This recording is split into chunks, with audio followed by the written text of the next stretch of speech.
for the smaller businesses or the self-employed, they're really looking at things that they can implement to kind of even protect themselves. So like, for example, I was working with someone that was self-employed and they didn't actually have a contract in place when it came to working with clients. Like they just didn't even think about it because they were just kind of going off word of mouth and just as you do normally. But I was like, you want to protect yourself from a financial standpoint, or like people's website looking at like anti-harassment and bullying and like policies on their website, so that almost like they're also protected as a business owner. So all those little things we can help them with. And then obviously larger businesses, it's about the team and the morale and the culture created, looking at retention and why people leave, because a lot of the time it's actually because they're just not happy with the environment as opposed to the job itself.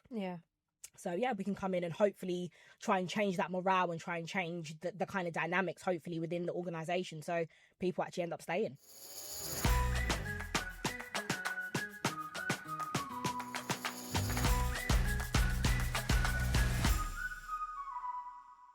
Hi and welcome to the Small Business Podcast for small businesses. Now, today we've got someone very special, a returning guest, Laura. Thank you. From Get Set UK. Get Set UK? Get Set UK, yeah. Get Set UK, which is council-funded project. You're going to have to correct me if I get this wrong. That's fine. Yeah, that so right? I'm working on a programme called Good Health at Work, which is funded by Suffolk County Council. Yes, that's it. See, I was halfway. Yeah, you I were. was over there. So it's a Good Health at Work programme. So Laura came on, we did it virtually. We did a Zoom version of this. So it's really nice to meet you in real life and everything. But Breakout's gone through the Good Health at Work programme and we've just achieved bronze status, which is really, really cool. Congratulations again. Thank you very much. So, but it's more to talk about what it means for you, why as a small business you'd want to be part of it, how it helps, all the benefits, because I think there's always rumblings with small businesses that the council don't help. Like there's no help out there. They don't get help. Like they'll try and do it, and I get there's different initiatives and different projects, but obviously Good Health at Work's quite an important one. Absolutely. And I think the Good Health at Work, when people hear Good Health at Work, they automatically just think it's about healthy eating or just about the mental health, which is also very important, but it's literally a multitude of things. So like, we can support with things like your social impact. We can support you with things like implementing policies and procedures to help your staff. We can help with financial wellbeing, so looking at what that looks like for your business. So I think a lot of people, once they join the program and realize what we can support them with, they realize, oh, actually, it's a round off of things, but also if we don't have the answers, we're there to help and signpost them to areas and to people that might be able to help with specific things as well. Yeah, and I think that's really important because I think, especially as I shared a reel yesterday of you open a small business to work around your life and get work-life balance, then you realise you actually work 24/7. Yeah, absolutely. And you don't actually have any breaks, and that's something every time we catch up, it's like, have you had lunch this week? No. Have you had a break? No. Absolutely, because I think it's really important though, because like we were saying before, like with small businesses especially, you're constantly thinking about income, the revenue, like where's the money really going to come from? So for us, especially for small businesses, we can come in and help them break that down a little bit. So even things like, okay, your business has been running for like a year or two. Have you actually created an actual business plan? Not like that, kind of like helping them break it down a little bit in terms of like, where do you see your business going in 12 months time? Oh, actually you haven't. I can signpost you to someone else that can help you with that for free. So there's all these like things that we can actually help them with in terms of helping them with that work-life balance, but also letting them know they're not alone in their journey as well. Yeah, and that's really important as well, especially for small businesses I'd say it's twofold. It's small businesses or self-employed that do work alone and it's just them, but also business owners. So even if you've got a team of staff, it's still quite lonely at the top. Like, who do you actually bounce off if it's just you? Because you're not going to bounce off a member of staff and not the other members of staff and who you talk to. So what sort of size businesses do you work with? Any, to be honest. We work with solo business owners, we work with self-employed, we work with small, medium. We've actually got a couple of large business owners. So we've actually got a couple of businesses that have about 250 members of staff actually. Oh, wow. So yeah, it's literally a range. And what we can do is we can tailor the support offered, because we appreciate they're coming to us for all different reasons. So for the smaller businesses or the self-employed, they're really looking at things that they can implement to kind of even protect themselves. So like, for example, I was working with someone that was self-employed and they didn't actually have a contract in place when it came to working with clients. Like they just didn't even think about it because they were just kind of going off word of mouth and just as you do normally. But I was like, you want to protect yourself from a financial standpoint, or like people's website looking at like anti-harassment and bullying and like policies on their website, so that almost like they're also protected as a business owner. So all those little things we can help them with. And then obviously larger businesses, it's about the team and the morale and the culture created, looking at retention and why people leave, because a lot of the time it's actually because they're just not happy with the environment as opposed to the job itself. So yeah, we can come in and hopefully try and change that morale and try and change the kind of dynamics, hopefully, within the organisation, so people actually end up staying. And that's more than just having Friday pizzas, isn't it? Yeah, do you know what's actually interesting? I never got that. Every job I've had, I never had Friday pizza. I never had Friday drinks. They never spent any money. You've missed out. I completely. That's the standard. Nothing. That's the standard corporate response. Nothing. Morale's down. Okay, let's get some Friday pizza. Friday pizza. Exactly. I'm like, I completely. Maybe the morale was never down. Really, everyone was just happy. The morale definitely was down. In my previous roles, the morale was down. I think we could have probably benefited from the pizza, to be fair. But even just things like that, like even just things like that, for example, implementing like say Friday pizza day, whatever. Yeah. Who came up with that to say that was going to make people happy? Yeah. Like, who really came up with that? So for me, even using that as an example, like if businesses already have certain things that they do, my first question is it successful? Because if it is, my job isn't to come in and change what's working well. My job is to obviously come in and support you with things that you want to change. So a lot of the time when I say to them, does it work? They actually go, we don't know. We ain't really asked them. We just do it. We just give them pizzas and hope for the best. So a lot of it, I kind of go in as a standpoint usually and start with asking your team, actually bringing them on the journey on the Good Health at Work program, and say, ask your team, what do they want implemented or what do they want changing? Ask them, are they currently happy with certain initiatives or are they not? And then using that to kind of backtrack and then say, okay, what can I then come in and help you get done? Yeah. And do they do that? Do they share with their team? Do they come back with feedback? And because it's quite a difficult thing to ask. It can be very uncomfortable. Like, are you happy at work? No. Yeah. And then you're like, oh, it's I very thought this would just be a bit of an initiative and we'll get some award from it. 100%. Do you know what? I've been very lucky in terms of the businesses I'm working with. They've been very forthcoming and very supportive in bringing their team along the journey. There's some of them actually have come back and even sent me screenshots of their team's response of like, actually, this is what they're a little bit uncomfortable with or a little bit unhappy with. This is what they could benefit from. And then it's actually been an eye-opener for me, because at the end of the day, like, nothing's going to change unless you're honest and you lead with transparency. So one of the businesses I'm working with last week, actually, I asked him a question about stress, because at the moment I feel like everyone's just kind of stressed. And I said, how is your team dealing with people that are off sick or people that are on annual leave? How are they dealing with work? And they actually came back and said they're quite stressed. And they don't know how to deal with that stress. So using that feedback now, I'm gonna come in and do a talk with them about ways to manage stress in the workplace. And then I've also created a poster for them to put up in the office on like active things they can do when they're stressed at their desk. So like all these like different creative things I'm thinking outside the box on, and then they can also use that as well, like to take away with them. So I'm trying to think of like active things that they can do when they're feeling a little bit overwhelmed. So that's been, I guess, a positive of feedback, I guess, from working with one of the businesses so far. Yeah. And has that helped with other businesses as well? So where you've had someone go, well, we do this, like, that will work with that person. Absolutely. That's one of the things I think I love about the program, is that like I believe, obviously I don't know everything, so like I love the ability to be able to say, okay, they do this like this, I can utilize that and say it could actually work for this person over here. But also, if I think a business could benefit from having a conversation directly with that business, I'll just link them up and say, actually, I think it could benefit speaking to this person about this. Have a conversation. Yeah. And I think it's important because, like, as small business owners, we network with other small business owners. We have networking events and we talk about different things. But some businesses get to a level of size and they don't do that. It's just, or if they are networking, you're going to networking to get more sales. You're not going to networking to go, oh, Mrs. Smith in the office isn't very happy, or it's whatever it is. So it's quite, now you're like that linchpin between all the businesses, trying to be 100%. to talk about good health at work. Like you say, you can.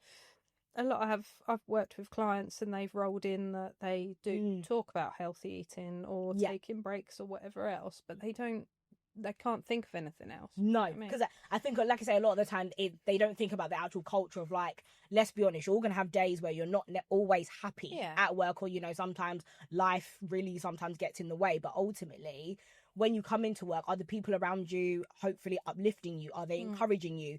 Can you be honest enough to actually say, I'll be honest, I didn't sleep very well last night, so I'm not having a good day. Yeah. Like, has the organisation created that space for you? Yeah. And I guess for the Good Health at Work programme, that's what hopefully we're going to come in and try to help with. Because we've had some businesses where there's actually been some amazing culture already created where I haven't really needed to come in and do much as such, but just giving them the recognition to say, you're actually doing an amazing job. Here's a reminder of that has been great. Yeah. But then on the flip side, it's also been nice for those that might not have had even the time to even think about these things.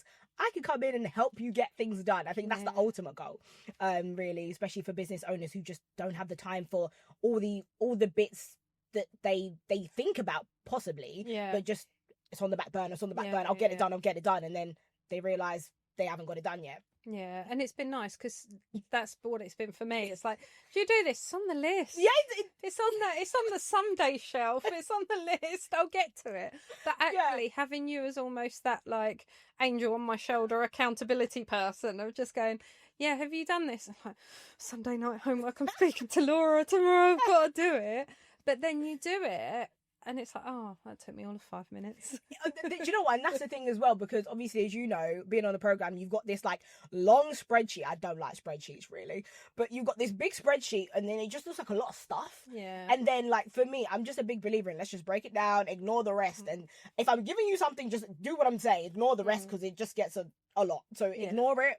Just, you know, go with, again, as well, the program, it can be broken down. So again, if you are really busy at a certain point and you think, oh, I need to take a break, or, you know, I can only do this goal or that, whatever, it's so fluid. And I think having that fluidity has been really helpful for people because they don't feel like, oh my gosh, like this is another thing that I've got to get done by this deadline. It's kind of like, no, it's as and when, but we're here to support, we're here to help you also get these things done. So hopefully being on the program shouldn't feel like a burden. Hopefully it should feel like you actually got that support from someone. Yeah. And it's having that support, but also having that person's, because you end up feeling part of the team as well, because I'm sharing stuff with you that you wouldn't really talk about outside the business. Absolutely. And it's quite like you say, it's a difficult conversation to admit when you're like, do you do this? I'm like, oh no. And you say it with that like cringy face of like, I know I should do it, but I don't. But actually there's no judgment whatsoever. So it is about the account. Well, we can do that now then. You're like, yeah, okay, I can do that. I can tick that off. I can absolutely. So. And I think as well, you're very lucky, Farley, in a sense of from the perspective, even when we've spoken about things that you're like, oh, I haven't really thought about that. You've been very lucky. You haven't needed to. And I think like from your perspective, especially, it's been really nice that I can kind of come in and say, God forbid, let's help you implement some stuff just in case. Yeah. But now you've got all those just in cases so that you don't have to think about that anymore because you can just focus on everything I guess you were already kind of doing, which is great. Yeah. So which is not having a lunch break. Yeah, we really need to fix that lunch break stuff. Speaking of, have you had one today? No. Oh, okay. I did have breakfast though. Well, that's good. We're moving in the right direction.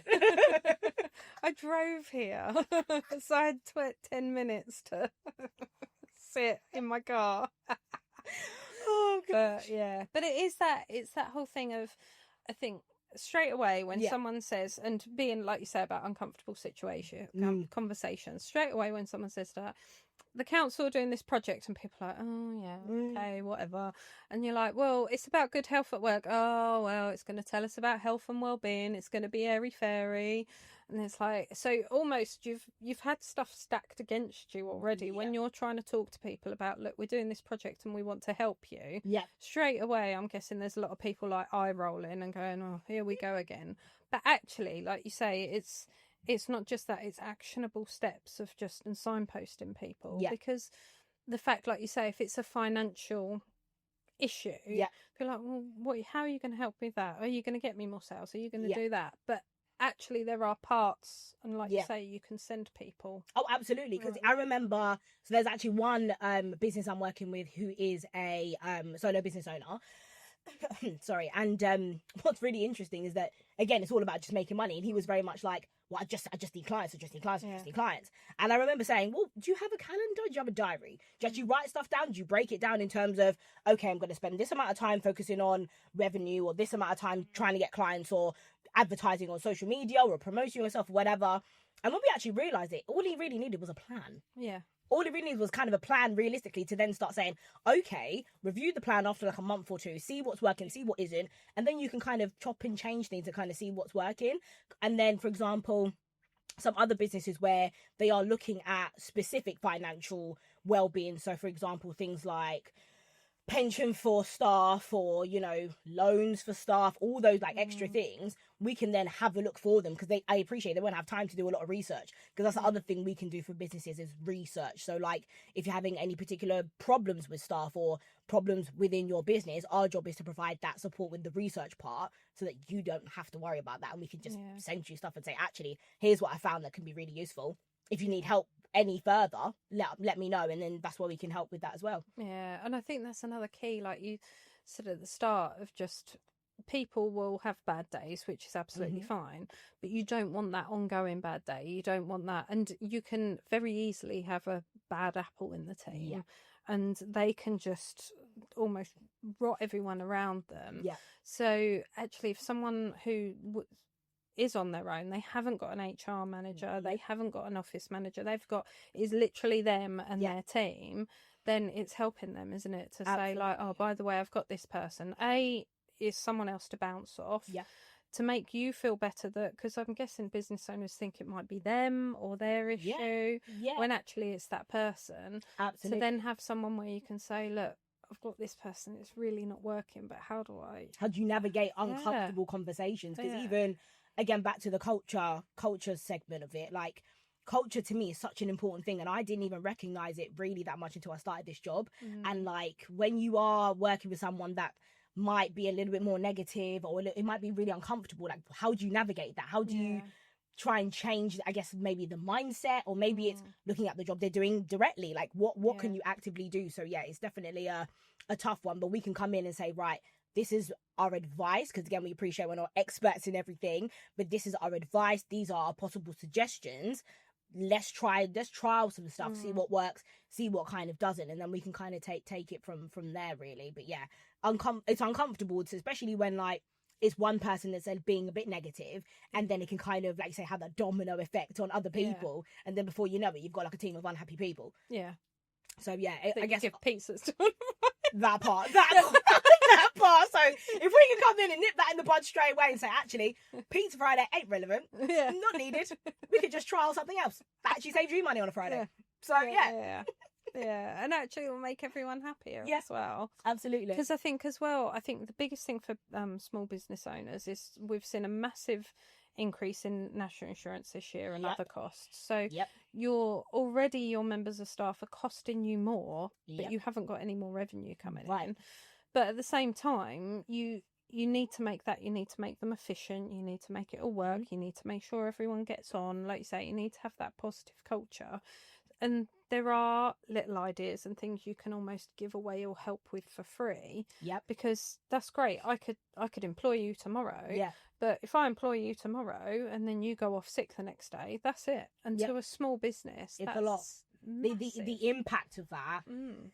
I think a lot of people don't even recognise that. Like you say, even with the NI going up and everything like that, even just the transparency of letting your team know, actually, this is what we've done, I guess, in the financial year.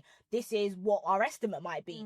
That level of transparency is so key, I think, for especially small businesses, because I think it kind of helps the staff realise that actually they're not paying you more because they don't want to, it's because they can't. And they're struggling to, but they want to try alternative ways to show their appreciation, to show that you matter, to show that, you know, you matter within their organisation. So that level of transparency, it sometimes, I think, gets a little bit lost. But hopefully, again, that's where we can come in to say we appreciate some things might be a little bit confidential, some things might be, you might not be able to discuss with your staff, but what can you discuss with your staff? What can you give them so that they've got a level of honesty from you to say, oh, actually, yeah, things are not where you thought they might be, or, you know, they've had to take money out of this to pay for this and all the rest of it.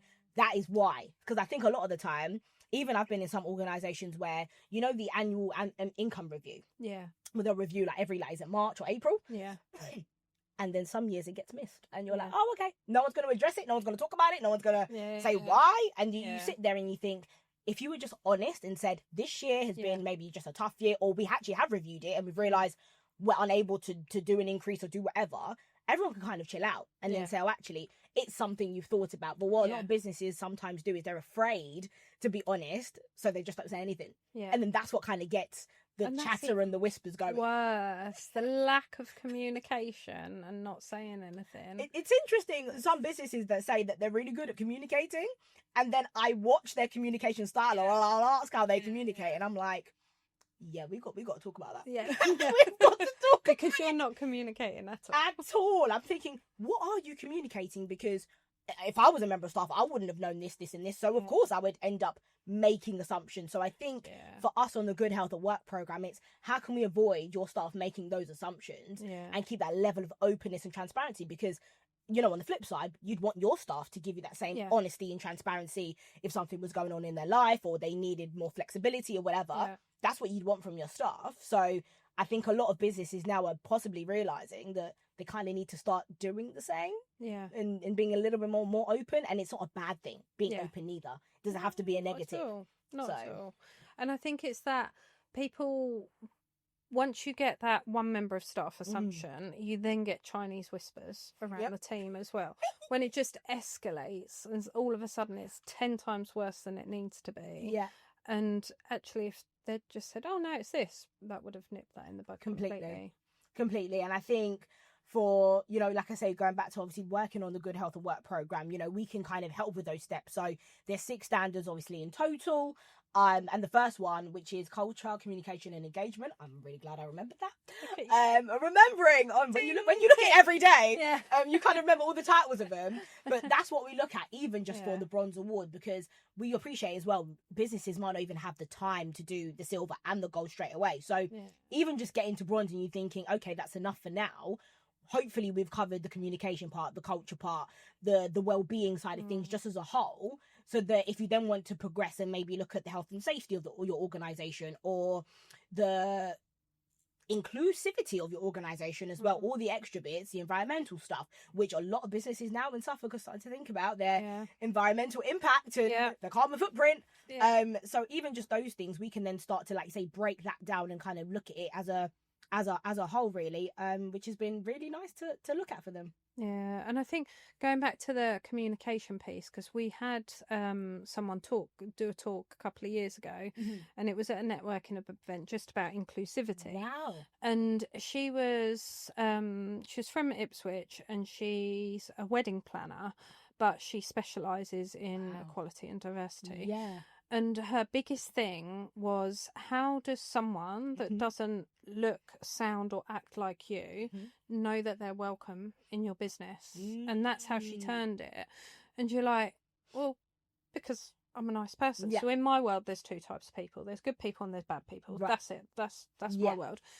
And she was just like, no, she goes, you've got to remember, and especially in this part of the country as well, if someone's not like you, they don't know unless you put it out there to make it very obvious, because you've got to remember that some people will go certain places and it'll be like, you're not welcome here. Completely. And it was a really interesting talk to say, because I think a lot of people go, oh, equality and diversity, it's really woke.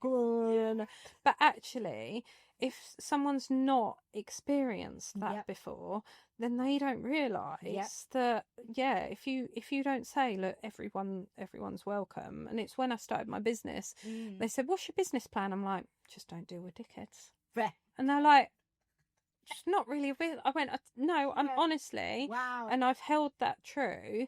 And a couple have crept in, and it's exactly that. The culture, and bearing in mind we're such a small team, the effect it had on me and the team of basically that kind of person coming in the business. Once we've got them out, absolutely fine, not a problem. Yeah.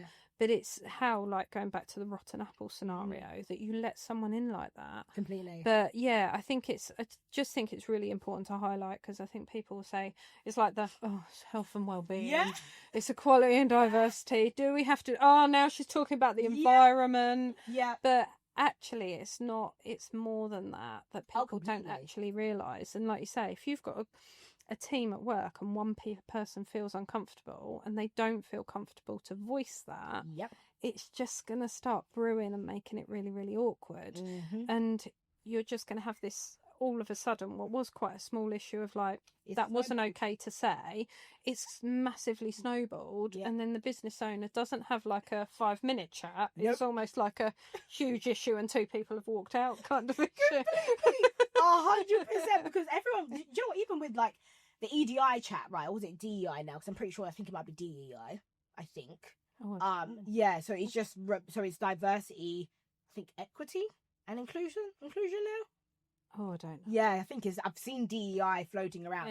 Yeah. But even just on that whole topic in general, a lot of people when we talk about it, a lot of people go to race straight away, and they think it's like a racial thing straight away. And I'm like, it's part of it, but it's not the whole thing. Inclusivity is, you know, even just like ageism, like that's a big topic nowadays as well in terms of that. You know, in like you say, different backgrounds and different walks of life. I think that is the key thing for me anyway. So I think a lot of people, they're tired of it, but I think they're starting to realize it really does matter and it really is important. And again, it's okay to have the conversation, but I think even for some businesses, especially like in the Suffolk area, especially coming from like the southeast, because diversity might not be like a big key thing, because a lot of the business might not be as diverse, they automatically think it's not for them, or it doesn't apply to them because their team isn't necessarily diverse, because they're all very similar. And it's like, well, the clients that you work with, I'm pretty sure they're all not similar, so you can use the knowledge and use that actually in terms of the clients or the customers you're working with, not just the people every day that are in your team. So I always try to help businesses that say, oh, well, my team's not very diverse, you know, we're all very similar. You'll be surprised, because I'm pretty sure you're also diverse in your opinions and your way of thinking about things, the way you handle situations. So that is also diversity. What's your upbringing? What do you believe in? What's your morals? Exactly. Moral compass as well. And again, how you kind of don't use your moral, like in terms of morals or your opinions or your values, how you kind of separate that, I guess, from the work as well, so you can still get the work done and all the rest of it. So it's been a very interesting conversation around that with certain businesses, I have to say, in terms of changing their perspective on it and why it matters, especially now more than ever, to be honest. Well, especially if business owners naturally, and I think this part of the UK is quite different to that, of business owners can surround themselves with, you agree with me, we must be similar, the same person, so you're employed. Well, that's fine, but actually once you don't know until you've worked with someone for at least 3 months, I don't think anyway, I think so too. that then it comes out and you're like, oh yeah, we're quite different. We're not the same. 100%. Especially like if you see how like they react to something, or how like sometimes, you know, like when you're just talking normally and then like you make a comment and you're like, oh how did they react to that? Let me check their face. I'm not sure how they're taking that. But you know, everyone's got their own opinion to stuff. And I think as well, what I've learned about this program as well is that like a lot of people don't really know necessarily how to deal with different personalities, the different personality types. You know, like even for me, so as you know by now, I'm quite loud, I'm quite hyper, and a lot of people really, see I never know. I feel you're quite shy and retired. But a lot of people, like, sometimes, especially with me, and I've had it before, they'll say it's toxic positivity, and it's overbearing, and it's like, you just ain't caught me on a bad day, because if I'm having a bad day, no one talks to me. I make it very obvious sometimes that like I'm not having the best day, but like I'm like, they just haven't caught me on that day. That's just the reality. But I think, you know, I was talking to someone about toxic positivity the other day, because I'm very positive, I'm very optimistic. Yes, you are. So I will go like that until something goes wrong, and it has to take a lot to go wrong. And then people are like, oh well, you've affected everyone's mood because you're in a bad mood, and I'm like, so hang on a second. at one point I'm too positive, and now if I dare to have an off day, I've had it before where I've been involved in like voluntary groups and bits and pieces, and I've made a comment, and one of the girls was just like, do you know what? I just thought everything was all right with you. I just never thought that you'd like everything was okay. And I was like, well, it depends who I'm dealing with to what. And it is masks and putting faces on. But also, I do know someone, and I would label them as having toxic positivity because I've said, oh, this happened to me. It was really bad. No, it didn't. Wow. And I think that's when that's that label. Because actually, if I said, oh, well, and we'll just throw Nisha under the bus here. I say, oh, Laura, I've had a really bad day. Nisha's done this, and I think she said it like this. If you tell me, no, it didn't happen, it's fine. I think you just took it the wrong way. Yeah, no. So ultimately, you are ignoring. Yeah, exactly. Completely. And I think that's and especially with more neurodiverse people as well, of just understanding those different personality traits. And she said it to me and I took it the wrong way. To you might go, well, no, she didn't mean it like that. Well, you didn't hear her tone, or you didn't hear. And I think more so that going back, and I think it all stems down to communication, because if we're just texting, I'm never going to get your tone. So if we'd have never have met and just dealt with over email, I wouldn't know that you're loud and this is how you are. So actually, some of your terminology, I could completely take the wrong way. And I always say to people, I'm not great on email. You need to meet me face to face to kind of get me. And I think it's just really interesting because we deal with so many different, I'm sure you do, so like all industries. So I do know, but I don't know, I need to switch and go, right, I'm talking to someone in the construction industry now.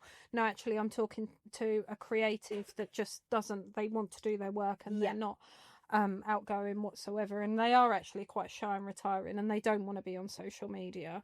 And I think because we do a lot of training, we kind of naturally, I will switch to, okay, who am I dealing with? How do we do it? And it's like subconscious really now. Just being able to adapt. The same with you, of just knowing. But I think a lot of business owners, that's not a natural skill to some people to go, right, no, I've got a team. They're all lads. This is how we talk to them. I'm going to do this joke. And then half of them are offended, and then that's the end of that. 100%. And I think as well, for a lot of them that might have had their business for 20 plus years, it's, well, I've run my business for this amount of time and it's always gone all right. It's always been fine. There's no issues here. And it's like, but things are changing. Like if you do have an aging workforce where they're looking into retirement, you're gonna have to start looking for that younger generation, and what does that look like for them? Because they're asking certain questions now. Like in interviews, some of them are asking, so do you have a wellbeing plan? Like, talk to me about your culture. They're asking certain questions now about your organization, not just about what's the time off and how much do you pay? That, especially for us, I remember that's one of the questions. I was like, okay, how many annual days I get actually? Exactly. How much do I get? Do sick pay? Like, just all those key things. Whereas like now, people are asking, what's the flexibility? What's the maternity or paternity leave look like? Like, people are really asking about those extra benefits now, because it's becoming a lot, more important. And am I working from home? Do I actually see anyone all day, or do I speak working to from people? home? Oi. Honestly, like, especially this year, because I feel like, especially like with 5 years out of COVID, especially this hybrid working thing is an interesting one, because to an extent, a lot of people that have an office-based job or an admin-based job, they see it as like a benefit now. Whereas like a lot of people are like, it should be like automatic, because why do I need to be in the office 5 days? Like, a lot of people are questioning that now, going, what is the reason? What is the purpose? Because the amount of money, especially back in COVID, I saved on travel. I mean, it was great. And I think people realize that work-life balance, like you say, you don't have the commute time, which is helpful, and there's all these like extra things. But working from home now, I think more and more, especially like now, it's becoming a little bit less. It's becoming it's rare now, and it's almost like a real benefit if you see the hybrid working or remote working. 100%. Because I go to clients' offices. So like, oh, will you come and work from my office? I'm like, yeah, I can do, because I started off as technically a virtual assistant. But I'm like, I'm not great at virtual. So I just moved from office to office. Obviously, COVID did exactly the same. So I just sat, it was the best summer ever. I sat in my garden. It was really hot that summer. Just sat in my garden all summer. Yeah. But you lost that whole thing. So then people are moaning because you've got too many arms stuck on Zoom calls all day. I'm doing that because you haven't got that. I can't get up and walk to your desk and go, is this all right? Yeah, it's fine. And it's just done. It needs to be a phone call or an email or a Zoom call. So then almost the admin's gone through the roof, going back to communication again, for just communication, when actually you could just walk over and go, how does this look and sound? And someone can almost red pen something. Yeah. And I think that is a massive well-being part that no one really, that we do talk about, but we don't. Not in a like obvious way of going, well, actually, if you came into the office 1 or 2 days a week, we could get all that out of the way, and then that kind of saves all the Zoom calls for the rest of the week. Exactly that. And I think, like you say, it's about balance, because even like in certain jobs that I've been in just before this one, even just the communication, you'd think, I've sent you an email on Monday, you haven't even given it a thumbs up, you haven't responded saying, really busy this week, we'll get back to get back to you by Friday. Give me something. Let me know you've acknowledged me at least, and then I can just ignore it. But then what happens is you don't hear from them, so you do the chase email, and then you do the Teams call, the Zoom call, and then before you know it, you're thinking, had I just been in the office on Monday, you probably would have actually given me the answer. So again, it's also teaching businesses on, like, we appreciate you're really busy, we appreciate things might come up, but how do you show your staff that if they are emailing you, they're still a priority in terms of whatever they're saying, giving it a flag, saying we'll get back to you end of day, or drop me a Teams call at 3:00 and we'll talk about it then. Just so, leaving them on red almost. That's how it kind of feels. It's like you leave your staff on red, then it's like, and then you expect them to be happy in the team's meeting on Wednesday. It's like, doesn't work that. It doesn't really work that way. So, and all that one-to-one time, all that feedback completely drops. So you don't get that at all. So then when it used to be, you'd get a sense of someone. Like I used to, where I worked at my big fancy corporate job, I used to get in for 7:30, 8, because it would save my commute. So if I went in to go in for 9, it would take me over 45 minutes to get in. If I went in at 7:30, 8, it would take me 20-25 minutes. So I would go in early because also I'm a morning person, and actually I wanted to leave at 5:00 on the dot, whereas a lot of other people didn't leave at 5:00 on the dot. So then I got it, she doesn't work late, but going in at that time in the morning, there'd be 2 or 3 of us in the team, and one of them was the director of the team. So straight away I'd go in, do you want a cup of tea? No thanks. Okay, he's got a lot on, he's quite stressed. Or, how are you? And so you get a sense of how someone's day's going. Almost that level of what you're going to bother them with. Because if you need a quick answer for something, you could just go, quick question, just check this so I can get on with that.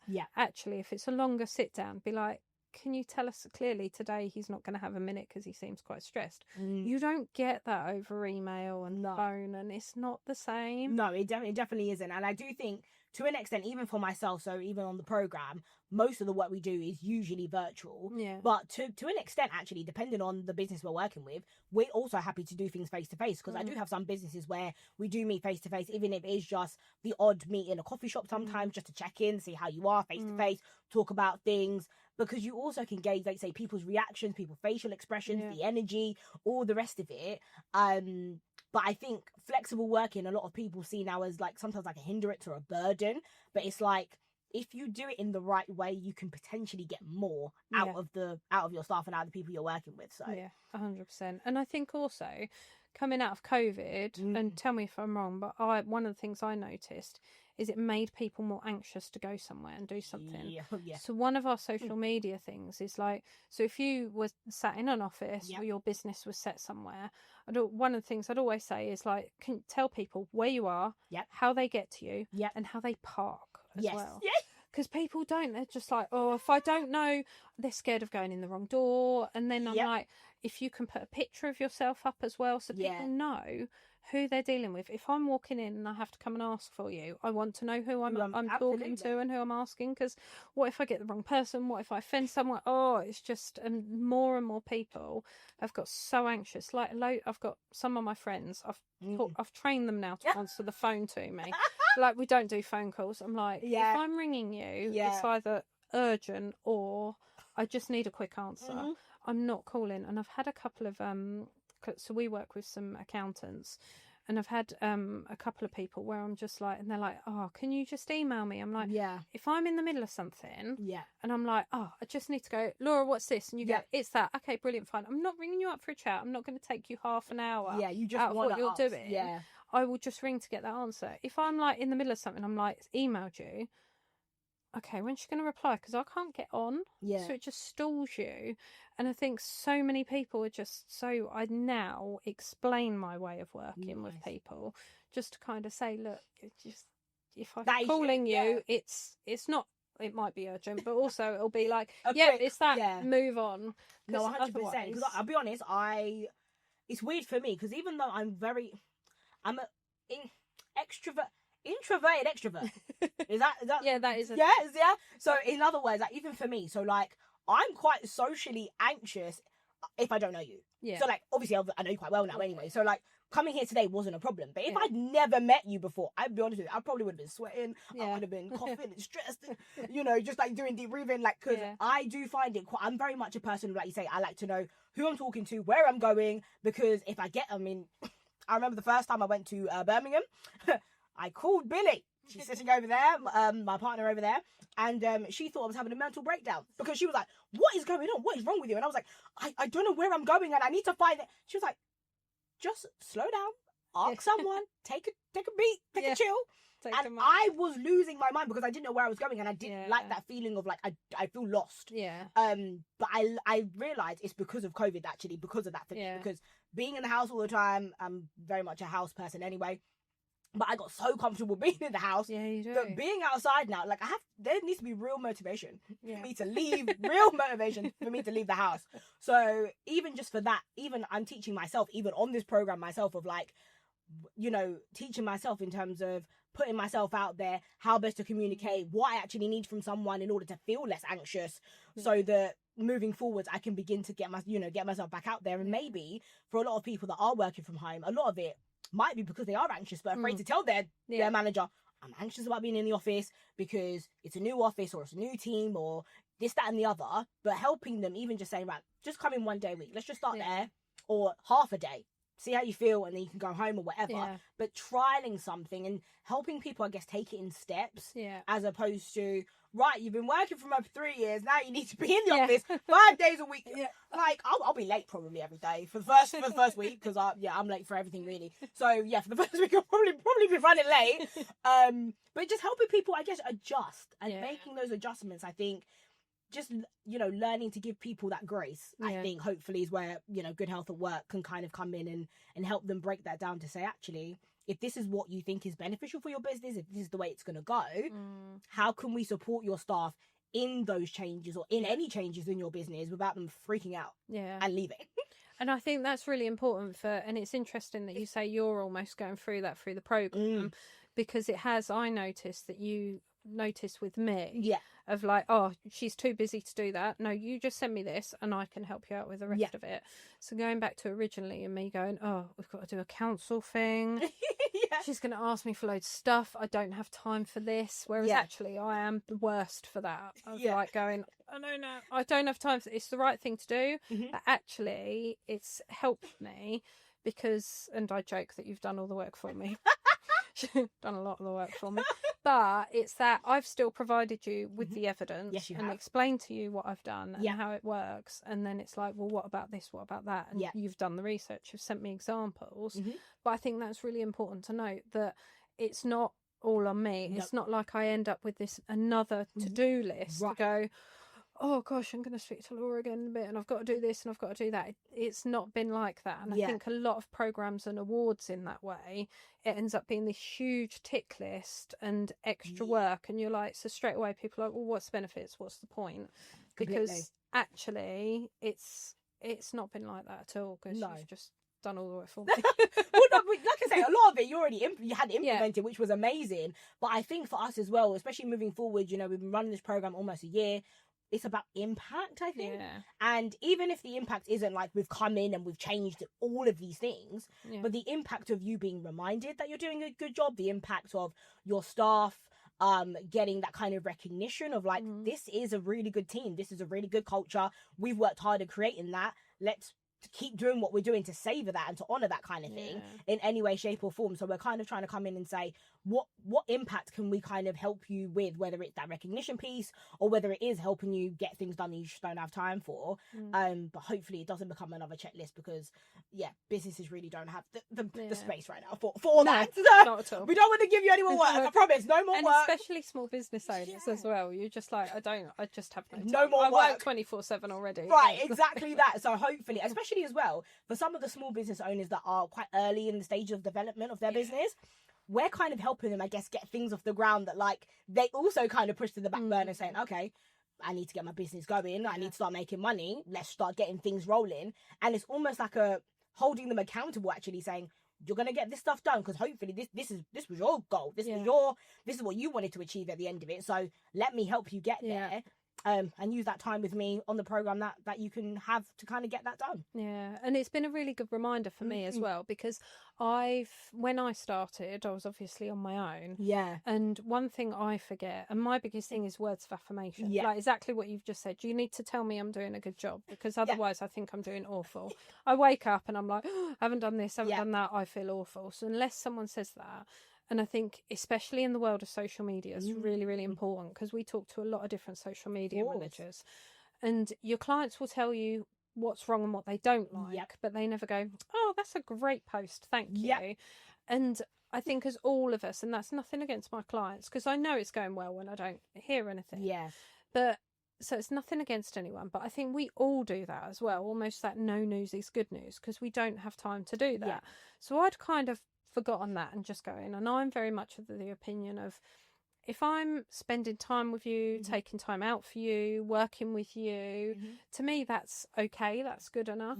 Whereas actually a couple of times, and I even said to Nisha once, I said, oh, it's really good, I really like that. She was like, oh really, it's not often I get that from you. And I was like, oh okay. And then it wasn't till working with you, and I'm like, I don't say, I say thank you for stuff, but I don't reiterate that back, and it takes 2 seconds to go, oh, it's really good, thank you very much, like I'm really pleased with that. And actually that's made a world of difference, that tiny little thing that you're just too busy to even notice, but you're like, well, I haven't gone back and said it's rubbish, so everyone must know it's okay. It's all right. So I'm like, I'm as bad as everybody else. No, but I think we all do that, as like, it's almost, I think it's a British thing as well. We're a bit like stiff we don't actually like giving ourselves compliments. No. Talking about ourselves is very uncomfortable. So I think, like you say, on the program with me, is kind of like that reminder of like, you can tell people you're doing a good job, and you can also be reminded you're doing a good job. It's okay. So doing good. It's okay to say, like, because especially like you say, sometimes you almost don't want to come across as like bragging or being boastful. So you'd rather just not. And it's like, no, honor the fact that you've worked hard, or you're working hard at something, and it's paying off. Like that's a good thing. And I think it's that thing of, especially as a small business manager or small business owner, you'll do some work and you pay me for it. End of. So that's very kind transactional. Anything else over and above that is kind of not irrelevant, but it doesn't really happen. It's just, well, I paid you, so it must have been all right. It's like, okay, that's fine. No, exactly that. And like you say, sometimes it's just, all it takes is just that little bit. And I always say to some businesses, some of the stuff that I can help you with is free. Most of it is free. I mean, the support is free, but ultimately the things that they might need to change is free stuff. So it shouldn't hopefully break the bank, but hopefully what it should do is, with like little reminders, little small changes, hopefully can have a long impact, or a positive impact, where hopefully your stress levels are just even just tiny bit reduced in any way. Just something, if we can help you with it. Give us the opportunity to support you with it. Have you got any other like key examples of people? So if someone's thinking like, oh, how does this benefit me? Why would I sign up? Or so I think for me, almost doing it a year, I think one of the key things I would say in terms of the benefit is the fact that it gives you the opportunity to see what you're already doing in your business, and to see where the gaps are. Because a lot of the time, a lot of businesses, when they're running, literally on empty sometimes, they don't have the time to stop, take a breath, and just see what they actually want support with or help with. That's the first thing. I think the second thing is recognition, because I think every business deserves that recognition, especially as a small business, because it can be used for promotional purposes. If you're looking at, thinking about expanding your business as well, and recruiting.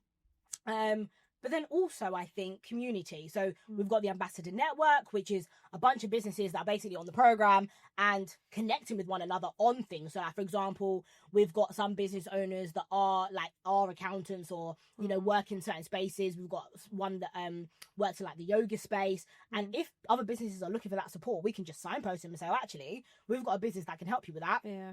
Have a conversation and see what happens. You know, if you're looking for certain training for your staff, okay, let's check our Ambassador Network and let's see what we can support you with there. So I think sense of community, I think sense of recognition, and then also support with gaps and things you might not have time for. And it's free. I just want to reiterate, free support, completely free. There's no fee. Yeah.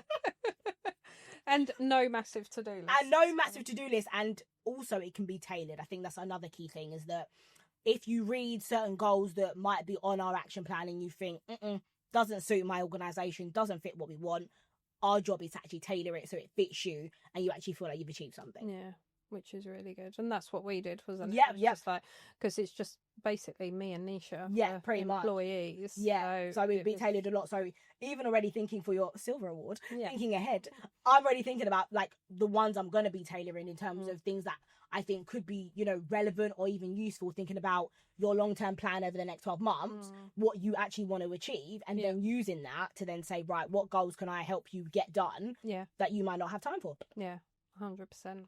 And has there been, have you come up against anyone a bit more negative about it that's just almost been, I'm guessing it's business owners signing up themselves, but have you had that where it's almost been given to someone else and they're like, they are that eye roll of like, oh, I've been told to do this, or well, interestingly, I've had one where they didn't know that the business was signing up and it was given to them in a shock, and they were like, oh right, I guess I'm doing this work now. And that's been interesting because the industry that they work in, they find it quite hard to get the team together.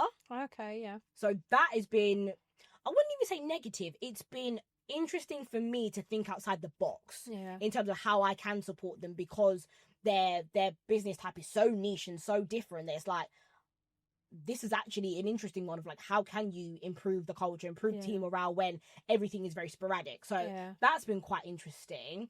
We have had a couple in general where time has been an issue, where they'll sign up and they'll start and then all of a sudden they'll think, I just don't have time. But I guess our job there is to kind of, again, help them break that down and say, okay, not a problem, take a break, come back in a few months' time, or is it because I've given you too much goals? Let's just start with the ones, see how you get on. Strip it back a bit, or sometimes even for me as well, because touch wood, luckily I haven't really had dropouts, really, touch wood. They've at least done bronze with me and they, you know, decided to stop or whatever. But I think for me, I tend to do something for them first to kind of help them maybe see the benefit of working with me, to kind of say, actually, I think this could be useful, even if you just use me as like just a, you know, advice and guidance even.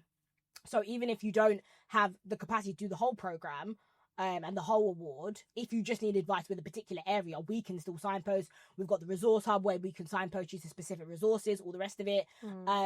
But yeah, luckily it's been interesting. A lot of people, actually, it's more networking events where I tend to get the negativity, because once they sign up, they're quite chilled. But I went to one networking event and this one individual was like, well, I don't really see the benefit of doing that. I don't do something for recognition. I think that's really being boastful. I've been doing this for 30 years. There's been no reason for it. This is all wishy-washy. This is all like new age stuff type thing. And it was just like, it was more like that's stereotypical, like. Yeah, it was like my fourth networking event and I was like, wow. Yeah. I was like, okay, alrighty then. And on to the next. Literally, and I just thought, okay, interesting. And it's funny because I think if I was to have the same conversation now, I probably would have challenged it a bit more, but in a positive way of like, okay, I appreciate you might not want that recognition, but the program is about support and it's about adapting and changing. So are you really confident that your business model, the way you operate, is it working perfectly? Is it working still in 2025? You know, let's talk about that. So I think now I would approach it a lot differently. But again, I think even for me, I can sometimes feel a little bit intimidated in those networking spaces, because they're, you know, the business owners You're there to get sales. Yeah. So it does Networking feel events like a normally a sales thing. Yeah. And I'm there like, well, I've got a free program. Yeah. they're like, sorry, like, where does this come from? Yeah. So it is sometimes a little bit uncomfortable, but I think I'm learning my approach. Is again adapting my approach. So again, talking to people and actually trying to connect with them. Yeah. So one of the businesses I actually signed up, who's now got gold, Christie's Care. I remember I met them at Venue 16, and I met them because I was at the back of the room, and it was one of the first big networking events, and I was scared, I'll be honest. And I said, I'm just going to hide in the back of the room. And we started laughing about the fact that I was at the back of the room. And we got connected on that. And then we started talking about, because I used to work in recruitment and then health and social care and all the rest of it. So it was more of a connection piece of like, I can relate before just sliding and going, I've got a free program, do you want to sign up? Because I appreciate that's a bit much. Yeah. you know what I mean? So again, just trying my way to kind of adapt and again see if they also might know anyone that might be interested as well. But I think for me as well, I want to sign up more high street businesses. Yeah. I think they're not getting enough recognition because, as we know, all the high street shops are closing and you know, local businesses are really struggling. So even if we can come in and even try and support any way, shape or form to kind of keep them open and keep, you know, the local community kind of running, that's where I think my focus over the next like year would really like to be supporting those high street businesses in terms of getting them that recognition. Yeah, and I think it's really important to, like someone like that who straight away, I've been doing it 30 years, I know what I'm doing. It's then the conversations of like, how's your staff turnover? How's the office feel? Or how's the wherever you are feel? How's everyone getting on? So you don't have any issues with wellbeing? You get everyone's happy, everyone's loving life, you don't get any challenges because everybody does. 100% everybody exactly does. That. It'll all be different, but everyone will have something. And I think as well, even if you realistically at a stage of meeting, you know, either myself or one of my other colleagues think that there's nothing you want to work on, even just saying, oh, okay, there isn't anything I can think of off the top of my head, but feel free to send me some information. I'll pass it on to whoever, you know, I'll read through, have a look through, just to even say, or feel free to send me some resources or something, because I think there's always an opportunity for growth. There's always an opportunity for development. And there's no harm in getting some free stuff, people. There's really no harm. No, exactly. There's no harm in getting free stuff. Free help and support. Yeah, there's no harm. What's been your favourite to see a difference of like what you've made in a business? Has there been anyone that stands out where it's just like they've made some changes and come back and gone, oh wow, yeah, we've done this or we've done that, and so you've seen the impact on? That's a really good one. I think one of mine actually. Families Together Suffolk. I was really working with the manager there, really lovely. And she'd only been there a few months at the time, so she was really new. And she was coming in wanting to change the complete culture of the organisation, which was amazing. And that was a real pleasure because I came in, I think, at the right time with her in terms of supporting with like, again, wellbeing and the conversations that she's wanting to have with staff, training as well. So we provided that kind of training and that impact there, which was lovely. The environmental stuff, I think, which was also really useful. So I think that's been a really good one. In terms of recognition, Christie's Care, because again, they're a really good care company. They pretty much had everything, and that's what I kind of said to them first off. I was like, you guys pretty much have everything, so I don't really know what I can really help you with, but we can wish you through to gold. We can wish you through to gold. We can get you all the recognition. And they actually did every single goal. Nice. Every single one, because that was the first thing they said. They were like, I said, you don't have to do them all, but they were like, can we do them all? I said, if you want to send me all the evidence to show. And they've done every single goal. So that was absolutely phenomenal as well. But also, I know you provided, because obviously getting bronze, we've got bits and pieces we've put on our website, we can put out and we've put on our socials and stuff. But also, if they've done that, you could take all of those elements of goals. That's content. Every single one of those goals is a piece of content. Yeah. Because you hold up, we've done this, and actually it's been rubber stamped by the council as well, by project. Absolutely. And I think as well, like I say, just like the disability confidence scheme, the amount of businesses I realised that never heard of disability confident, I think is interesting, because I'm like, again, it's a free scheme that you can just, like, if you're already supporting and your business is already like acknowledging the fact that you can support those that are that do have a disability, just get that kind of recognition. Because even when you're thinking about recruiting or people that are applying for your jobs, they know already that they can apply for your organization because you're able to make those accommodations or those adjustments, you know? So even just like little things like that, I think has been useful, and a good reminder for businesses in terms of getting that. And then their carbon footprint as well. So like measuring their carbon footprint, seeing if there's any areas. Also as well, accounting Jeannie, that's also been a real good one as well, because she's a small business. And we've supported with like implementing policies and for a small business, thinking about, you know, the growth and, you know, where she wants to take her team, thinking about the type of training. We've looked at her social impact as well in areas where she wants to improve that. It's been really, really good as well in terms of that. And how do you help with, just going back to, you mentioned carbon footprint? Oh, yes. Because I think when people say that, so I've had it before of like, and you can get certain grants and you can get all sorts. It's like, look about your carbon footprint. And I'm like, that's been a journey too. So literally, because to me this feels like some magical number somewhere. Oh, completely. Literally, I was thinking to myself, am I gonna have to do like an environmental course? Like, how am I gonna help these businesses do that? But literally, it's a link where it's like on the carbon like charter thing, and they basically put in all the details related to maybe like your business might do a lot of traveling maybe or something like that, and then they send you like the like, for example, like if you did it, you'd send me the report, and I'd look at like your CO2 emissions and all the rest of it, like how far you're traveling, and then basically what I might be able to do, depending on how much you travel, might actually look at it and say, this is actually how you might reduce your carbon emissions, for example, or this is actually how you might be able to save some money with travel. Let's look at logistics and let's figure it out. So there's also that. And then there's also stuff within the office as well. So looking at your light bill and all the rest of it. If there's a way that I can say, I think we might be able to get your light bill down. There's all these like other things as well that I didn't even realize that that's what that also meant. So any ways that also we can try and save the business money, we can try and look at that for you. Because again, appreciate you won't have time to look at all that reporting. We can help you look at that and say, these are some key bullet points from that report that I think you could try and save some money in.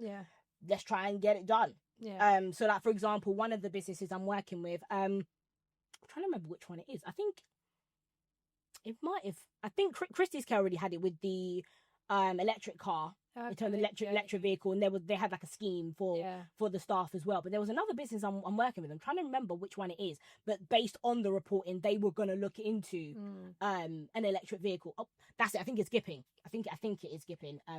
But yeah, I think based on like looking at things and thinking ahead, it's just like little things like that that we can start thinking outside the box on. It's not just your typical, oh, are you recycling? Oh, do you turn off all the lights? I mean, you know, like hopefully that's you a standard thing. Do you print double sided? Yeah, like hopefully you do. Are you paperless? You know, it's great, but like, okay, like, let's look at your environmental impact on like ways that maybe you can reduce it or like actually save money in terms of the space and stuff like that. So like, for example, there's like one business I'm working with where they've got an office, and I was like, why do you have an office? Because you lot ain't in it. Oh wow. So what is the point of this office? And they were, oh, but it's nice to have the space just in case. Just rent the space. In case of what? Yeah, exactly. Just rent out the space moving forward. Just, you know, I said to them, I can help you look for like a studio space or like, you know, like a building where they rent out, you know, an odd space for an hour if you need to do a face-to-face meeting. But you're keeping a space for what purpose? You're paying rent for what? So even just things like that they didn't actually think about. They were like, oh yeah. It's like when whenever I get a new team member or start working with someone new, I'm like, if you ask me something, I'm like, that's the way we've always done it. It is not the right answer. 9 times out of 10, it could be changed or improved. I'm like, yeah, we've just always done it that way. It's like, no, things need to change. Exactly, and be open to the change as well. Like, even just for me, like, I know for 100% fact the way I started supporting businesses in the beginning is nowhere near what, you know, the amount of growth and learning that I've done along the way in terms of... I mean, you've learned about carbon footprints. I mean, that's just impressed. That is massively impressed. I'm trying to. I mean, honestly, the thing is, what stuff like that sometimes goes over my head a little bit because I'm like, I see numbers and I'm not good with numbers. I don't know what I'm looking at. But then I'm like, cool. Try and break it down a little bit, but then also as well, if I don't know, sometimes I'll be honest. Well, a lot of the time I'm honest with the business and say, do you know what? I don't understand this bit. Let me find it out and let me get back to you on this because I actually don't know. And I think hopefully that's what I think businesses also like as well, is that we're not coming in saying that we're massive experts and we're going to change your business and we're going to do this.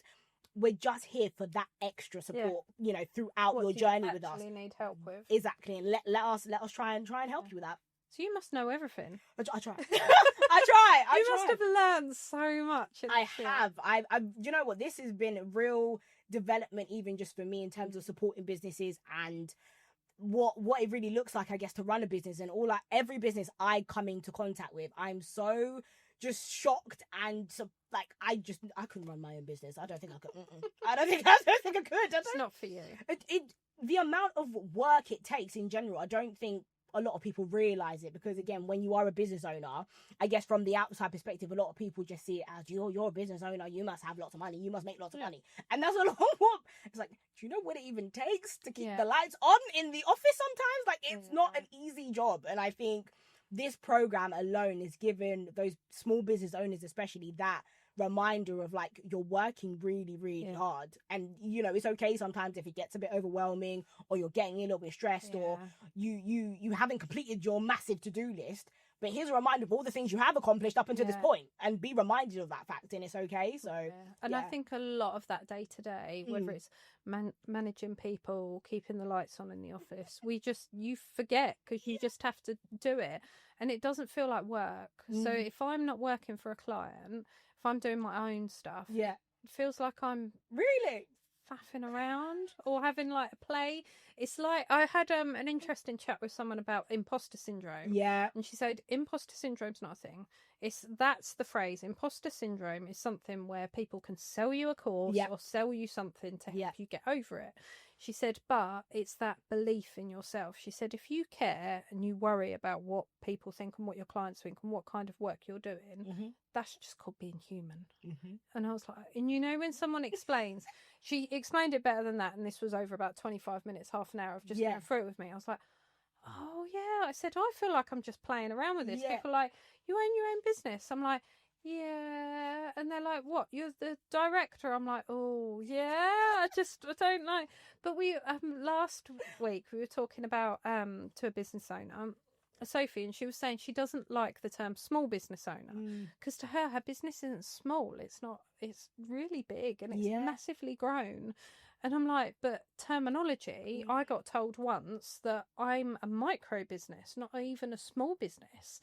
And they're like, you can't. Is that to do with the amount of employees you have then? Yeah.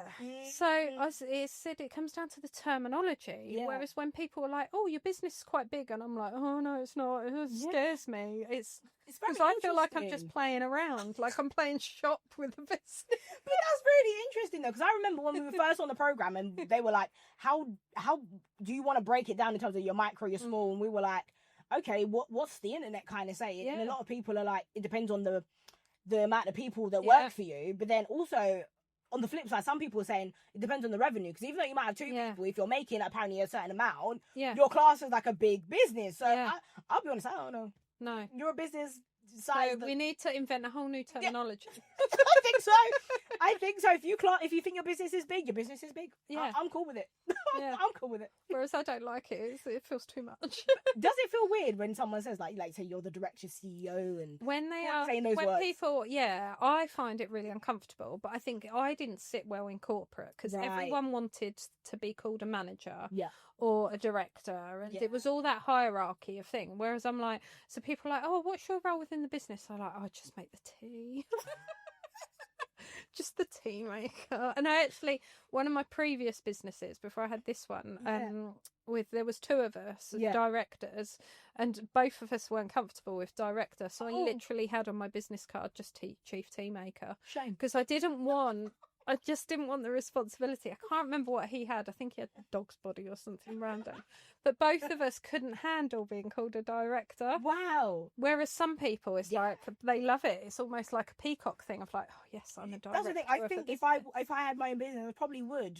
Yes. I probably would, just like CEO, but then I'd probably have like a joke underneath it or something, just so people know not to take me too seriously. But it's interesting though that you say that, because you, even just knowing you now, you're not boastful in the slightest. Just like trying to just draw teeth sometimes, like give yourself a compliment. Please say something. No, let's not do that. I used to joke that when I was in corporate, and I say, oh yeah, I'm an only child, it's all about me. Yeah. And one of the girls in the office finally one day, and she went, but it's never about you. I was like, no, I don't like that. I find it really uncomfortable.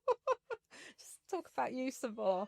But then that is why, and I think I am going to give myself a compliment now. Yeah. It's why I work well with my clients, Nice. because it's all about the client. Nice. And I will then, I'll put the right not the right mask's wrong, but I'll put how am I dealing with you? Because it's all about you now and my service. Because if my client can grow, I grow with them. So it's all a big benefit. But I think as well, you can actually feel that. And I think that's the reality, even just working with you. I know you say you don't like, you're quite bad at getting things done or whatever, but on the whole, when you show up, you can feel it anyway. Even just on our calls, you show up. Yeah, and that's a real benefit, and it's a real skill to have. Not many people can do it. Thanks, I'll take that. Yeah, and now we've got bronze. So. I know, so well done. And yes, we're on the road officially to achieving your silver soon. Yeah, hopefully. Will do. So, what's your lasting message to any businesses that are listening, where it's like, oh, okay, I've been listening, I tick a load of boxes, I might need help with my carbon footprint, or I might need help with Pizza Friday or whatever it'll be. Because we'll have all of your contact details in the show notes of how people sign up. But what would be your like pitch of chat of like, why should they, that final get them over the line of why they just should message me. I think that's the key thing. I think even if you're a little bit unsure or a little bit apprehensive about the full program, just drop me a message in terms of wanting to have a conversation to find out more. Because if I can then have a conversation with you around how I can tailor it maybe to support your business, find out more about you. That's usually where I like to start. Hopefully then you might say, yep, willing to sign up straight away. Or you might actually, after hopefully listening to this, think there's a particular area of support I'm needing help with. Just reach out to me and just find out if I can help, and I'll do my best to do so. Yeah. So basically, you contact Laura for a therapy session. Feel free. Feel free. On the business. Feel free. And then you can just dump on her and go, right, this is what's not gone right. And she's like, right, we've got you. We can help. Absolutely. I will definitely do my best to support with that. So yeah, just drop me a message. I think key thing. And yeah, just willing to help wherever. Yeah. Oh, thanks for coming back on. Thank you. It's really nice in here. See you in real life as well. You are a lot taller than I thought. I mean, I'm short anyway, but like, you're actually really tall. I feel like you're tall. Really? Yeah. Oh, I'm only 5'5". Yeah, it's tall. Am I? Yeah, to me, it's tall. Oh, how tall are you? Just 5 foot. Oh, see, my husband's 5 foot. See, he's small, innit? I can't say that. Poor Ben. Sorry, Ben. He doesn't listen. It's fine. We fit into a lovely bow, is what I say. Oh, that's so funny. So when you've sat on Zoom or Teams or whatever, a lot of people think I'm really tall. Oh, really? On camera, yeah. And then they see me. I had one person say, "Where's the rest of you?" Because they were like, "What's going on?" Like, yeah. So wow, what a well, wait to end it. Comment. We'll leave it right there. But yeah, all of Laura's details, including her height, will be in the show notes. And so you can find out how to sign up for their Good Health at Work program. And yeah, and you've now set up, I've noticed you're integrating in Facebook as well. So yes, I've got Facebook and Instagram now. We're slowly getting there. You should get in the council on social media. That's all you need to know. Which we're trying, and that's the irony, because obviously Suffolk County Council isn't on Instagram, are they? So I can't even tag them yet. No, it's just you. Hopefully they'll see it and they'll get an account. Yeah, fingers crossed. Yeah, we'll see. But thanks for coming on, and yeah, get in touch with Laura, because I definitely, even just to chat to you on Zoom, it's worth doing and signing up for. So have a listen, and if you know of any businesses that need help with that, anything we've spoke about, tag them and share this episode with them. And as always, like and subscribe, because it helps a small business and small podcast like us. So thanks for listening. Thank you.